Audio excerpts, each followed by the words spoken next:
Show की शुरुआत होती है मुन्ना भैया के अंतिम संस्कार से, जो कि उनकी पत्नी मतलब कि नई सीएम माधुरी करती है। माधुरी गुड्डू के साथ साथ मिर्जापुर की गद्दी को ही खत्म करना चाहती है। रमाकांत पंडित मौर्य को मारने के बाद खुद सरेंडर कर देते हैं और जब वो कोर्ट से वापस जेल जा रहे होते हैं तो गुड्डू उनको मनाने आता है कि वो उसके साथ चल ले, पर वो मना कर देते हैं। शरद माधुरी के पास जाता है और सपोर्ट लेने देने की बात करता है उनसे और बोलता है कि वो उनके साथ ही है। जाते जाते शरद कालीन भैया की खबर पूछता है उनसे और ये बात कि कालीन भैया शरद के साथ ही हैं, ये बात छुपा के रखता है। गुड्डू अब मम्मी और डिम्पी को अपने साथ चलने को बोलता है, लेकिन वो भी चलने से इनकार कर देती है। माधुरी अब आईजी को फ्री हैंड दे देती है कि वो गुड्डू को मरवा दे। पूर्वांचल के मुखिया का इलेक्शन होने वाला होता है और गद्दी पे हक जमाने के लिए कालीन भैया को गोलू ढूंढ रही होती है। वहीं जौनपुर में शरद कुछ बाहुबलियों को अपने साइड कर लेता है। इसके बाद वो मेरठ जाता है बाकी बाहुबलियों को अपने साथ लेने। गुड्डू और गोलू भी कंसोलिडेशन की तैयारी करते हैं। अब प्रदेश के सभी बाहुबली प्रयागराज में इकट्ठा होते हैं। वहाँ पे शरद पूर्वांचल की गद्दी को जौनपुर में शिफ्ट करने की बात करता है और तभी वहाँ पे गुड्डू आता है और फिर दोनों में लड़ाई भी हो जाती है। इसके बाद दोनों को दशहरे तक का टाइम दिया जाता है कि अपनी दावेदारी दोनों पेश करे गद्दी के लिए। इसके बाद शरद अपने खुफिया इलाके में जाता है जहाँ पे कालीन भैया का इलाज चल रहा होता है। आईजी अब वाल्मीकि नाम के एक आदमी को मिर्जापुर भेजते हैं। इधर दद्दा त्यागी भी कालीन भैया से मिलने आते हैं और फिर बड़े और शरद से बात करते हैं और जानना चाहते हैं कि वो क्यों बचा रहे हैं अपने सबसे बड़े दुश्मन को। वाल्मीकि अब अपने आदमी छोड़ देता है गुड्डू के पीछे और गुड्डू यहाँ अपने कट्टू के व्यापार को बढ़ाने में लग जाता है। जेल में हम देखते हैं कि लाला अभी तक गुड्डू की वजह से फंसा हुआ रहता है। अब गुड्डू और गोलू अफीम के बिजनेस के बारे में भी सोच रहे होते हैं। शरद इधर लाला से जेल में मिलने जाता है और धंधे की बात उससे करता है और बदले में लाला बेल की डिमांड करता है। गोलू अब इधर जेपी यादव को ढूंढ रही होती है और गुड्डू अब मिस्टर पूर्वांचल के कंपटीशन में एज अ चीफ गेस्ट जाता है और ये सब वाल्मीकि का प्लान होता है। वाल्मीकि गुड्डू पे अटैक कर देता है पर गोलू सही टाइम पे आके उसे बचा लेती है और गुड्डू एक आदमी को मार के वाल्मीकि यादव को फंसा देता है।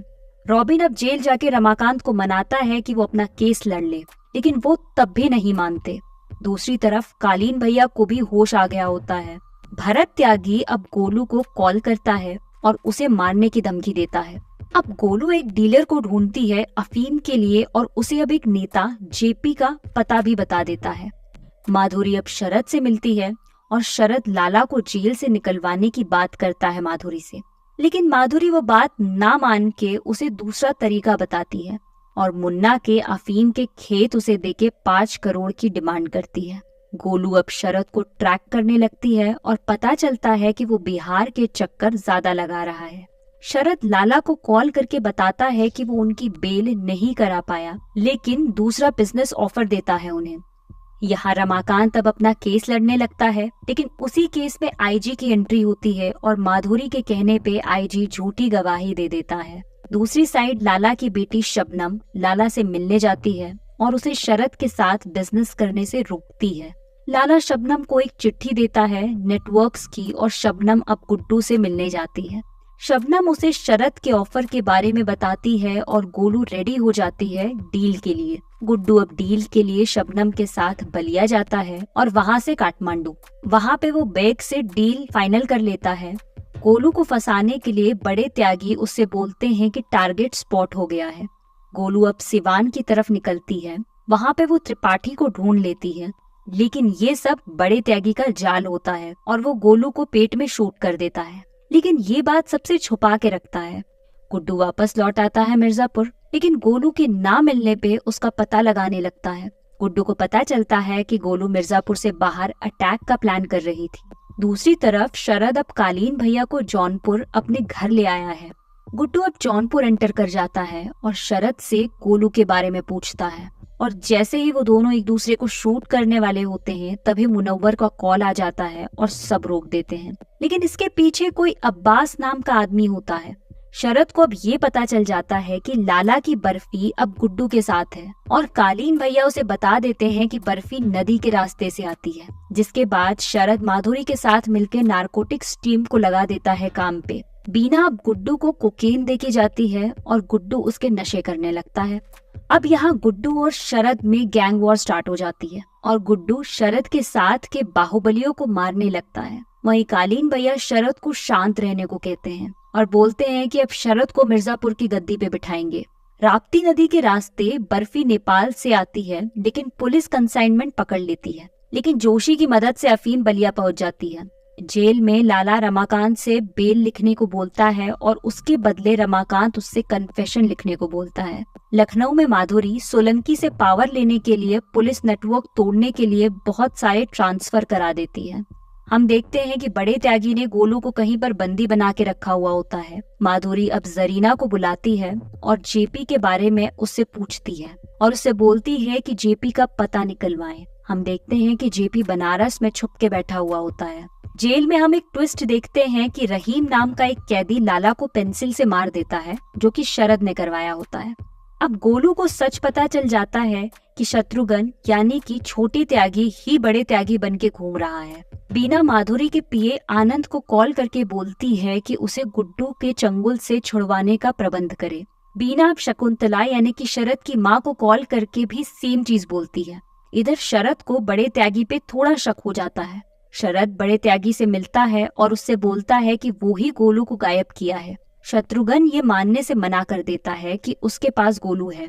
कालीन भैया को पता चल जाता है कि लाला को मरवा कर शरद ने गलत किया है और गुड्डू ज्यादा पावरफुल हो चुका है। और फिर कालीन भैया जौनपुर में बैठक बुलवाने को कहते हैं। फिर से सभी बाहुबली बैठक में आते हैं। वहाँ पे ये डिसाइड होता है कि पूर्वांचल की गद्दी को मिर्जापुर और जौनपुर में बांट दिया जाए। इस बात पे गुड्डू भी राजी हो जाता है और धमकी देके जाता है सबको। छोटे अब गोलू से पूछता है कि शुरुआत से वो गुड्डू से प्यार करती है, तो वो हाँ बोल देती है, जिसके बाद वो उसे गोली मार देता है और जला के फेंक देता है। लेकिन असलियत में ऐसा हुआ नहीं होता, ये हमें आगे पता लगेगा। छोटे त्यागी अब जला हुआ हाथ लेके घर पहुंचता है और सलोनी से पहली बार प्यार करता है। गोलू की जली हुई डेड बॉडी अब गुड्डू को मिलती है। इसी दुख में परशुराम मतलब गोलू के पिता अपने आप को शूट कर लेता है। शरद माधुरी से मिलने जाता है और गुड्डू के खिलाफ एक्शन लेने को कहता है। गुड्डू अब अपने पापा से मिलने जेल जाता है और उसके पापा उसे बोलते हैं कि सर्वाइवल के लिए जो करना है करो। गुड्डू अब सेना इकट्ठा करता है जौनपुर जाने के लिए। आईजी अब गुड्डू से मिलने आता है और माधुरी से गुड्डू की बात करवाता है। माधुरी बोलती है कि वो बीना और लल्ला को छोड़ दे और उसके बदले रमाकांत को फांसी नहीं दी जाएगी। गुड्डू ऑफर रिजेक्ट कर देता है, जिसपे माधुरी अब जज चेंज करवा देती है। सिवान में अब छोटे त्यागी का पीछा करते हुए सलोनी एक जगह पहुंचती है जहां पे गोलू जिंदा होती है और गोलू उसे बता देती है कि वो छोटे त्यागी है, बड़े नहीं। और छोटे त्यागी वहीं पर सलोनी को भी बंद करके निकल जाते हैं।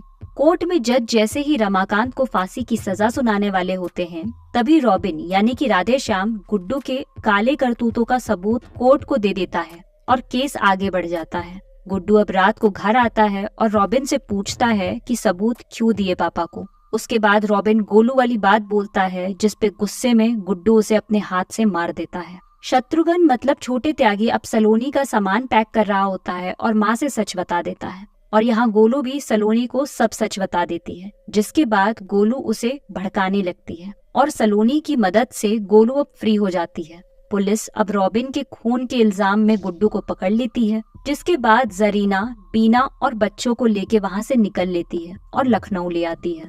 यहाँ शरद लखनऊ आता है और माधुरी उसे बताती है कि गुड्डू कस्टडी में है। वहीं जेपी जरीना को अपने पास बुलवाता है।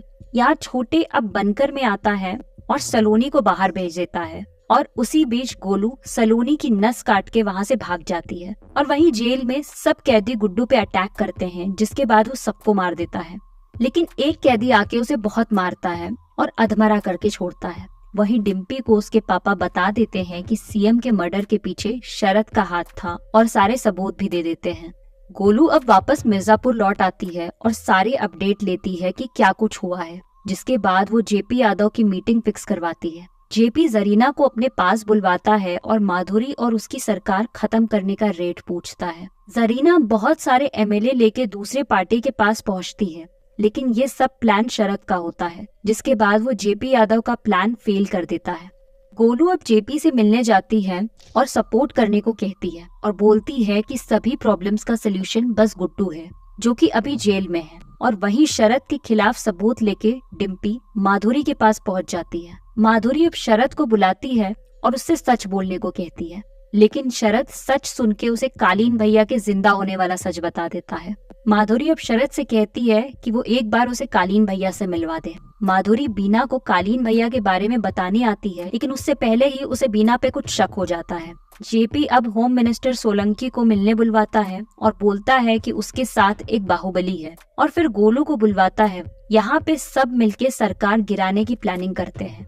शरद अब घर जाता है और कालीन भैया से बात करता है और फिर कालीन भैया बैठक बुलाने की बात करते हैं और उसे आश्वासन दिलाते हैं कि वो शरद को फुल सपोर्ट करेंगे। और जैसे ही कालीन भैया को पता चलता है कि माधुरी को उनके जिंदा होने की खबर मिल चुकी है, तो वो शरद को समझाते हैं कि वो ट्रस्टवर्दी नहीं है और फिर माधुरी से मिलते हैं। माधुरी मिलने के बाद कालीन भैया से कहती है कि उनकी फैमिली यानी कि बीना और लल्ला उसकी हिरासत में है और उन्हें वही करना पड़ेगा जो वो कहेगी।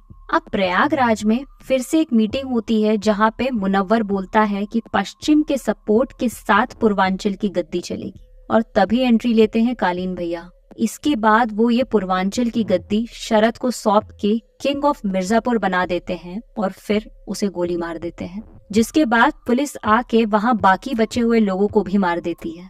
गोली लगने के बाद भी शरद गद्दी पे बैठ जाता है और मर जाता है। इसके बाद कालीन भैया बीना और लल्ला से मिलते हैं और फिर वो जेल जाते हैं गुड्डू से मिलने, लेकिन पता चलता है कि गुड्डू वहाँ से फरार हो चुका है और गुड्डू गोलू से मिल जाता है। और अंतिम में दिखाया जाता है एक पोस्ट क्रेडिट सीन, जिसमें हम देखते हैं कि मकबूल को भाभी जी यानी कि बीना त्रिपाठी याद करती हैं।